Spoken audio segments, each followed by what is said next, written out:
Imagine waking up in the middle of nowhere. No walls, no doors, no safety, just open land stretching endlessly in every direction. Sun hasn't risen yet, but you're already awake, not by choice, by discomfort. The cold air cuts through your clothes. Your back aches from the ground beneath you. Every muscle in your body feels stiff, slow, unprepared.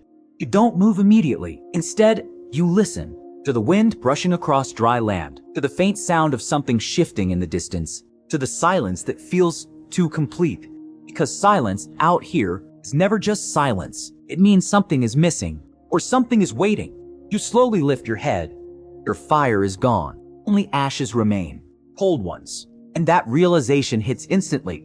You are no longer protected because in the Wild West, fire wasn't comfort. It was survival. Without it, you were exposed completely. And in that moment, before you even stand up, you already understand something most people today never have to think about.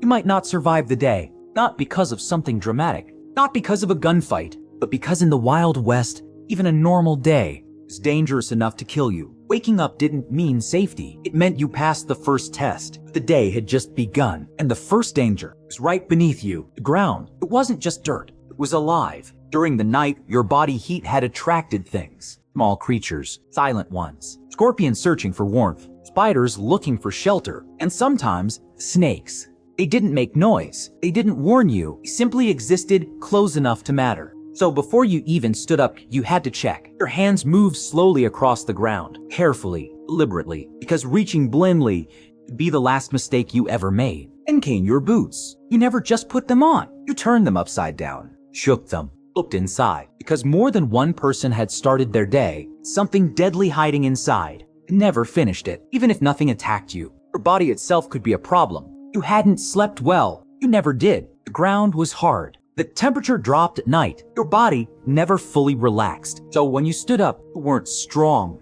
You weren't alert. You were slow. Your muscles resisted movement. Your joints felt heavy, and that mattered because danger didn't wait for you to be ready. If something happened in those first moments, you wouldn't react fast enough. And out there, slow reaction could mean instant consequence. There were no second chances, no time to recover, only the moment in front of you, your ability to survive it. Cold was one of the most underestimated dangers because it didn't look threatening. It didn't chase you. It didn't attack. It simply stayed, persistent, relentless. During the night, temperatures could drop dramatically, and if your fire went out, the body had to fight it alone. At first, it was discomfort, then stiffness, then weakness, and eventually, your body began to slow down. Your reactions dulled, your thinking blurred. The most dangerous part, you didn't always realize it was happening. People didn't always die from sudden events. Sometimes, they simply didn't wake up because the cold had already taken more from them than they could recover. Once you were awake, you needed energy. And that meant food. But food wasn't guaranteed. It wasn't planned. It wasn't convenient. It was uncertain. You might have something left from the previous day. Beans, fried bread, salted meat. If you were lucky. If you weren't, you had to find something. And that changed everything. Because now, you weren't just surviving the environment. You were interacting with it, searching, hunting, taking risks. You might try to catch something small or gather plants, but not everything was safe. Some plants could make you sick. Some animals were difficult to catch. And every attempt cost energy. Energy you couldn't afford to waste. Because if you spent too much, got nothing in return, you were already closer to losing than you realized. Then came water. You needed it constantly, but you couldn't trust it.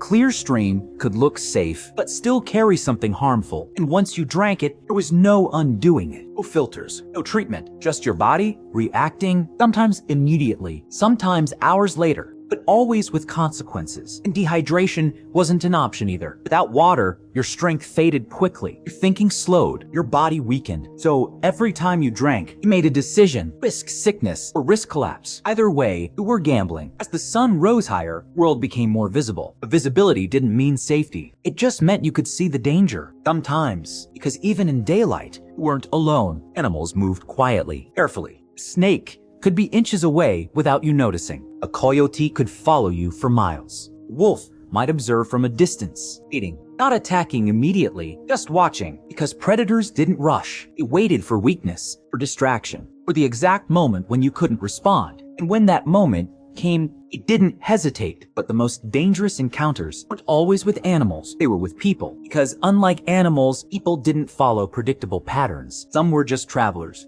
Others weren't. Desperation changed behavior. And in the Wild West, there were many desperate people. People with no resources, no options, no reason to trust you. If they saw something you had, food, water, supplies, they might take it. There was nothing stopping them. No law enforcement, no immediate help, just distance, silence, and consequences. As the day continued, her body began to break down. Fatigue set in, not gradually, but steadily. Every movement became harder. Every decision required more effort. And that was when mistakes happened. Not because you didn't know better, but because you couldn't react fast enough anymore. You missed details, you hesitated, you chose wrong, and in a place like that, one mistake wasn't just a mistake. It was an outcome. Eventually, sun began to set, and you faced the same reality again. The cold would return, the darkness would take over, sounds would change, and once again, you would prepare to sleep.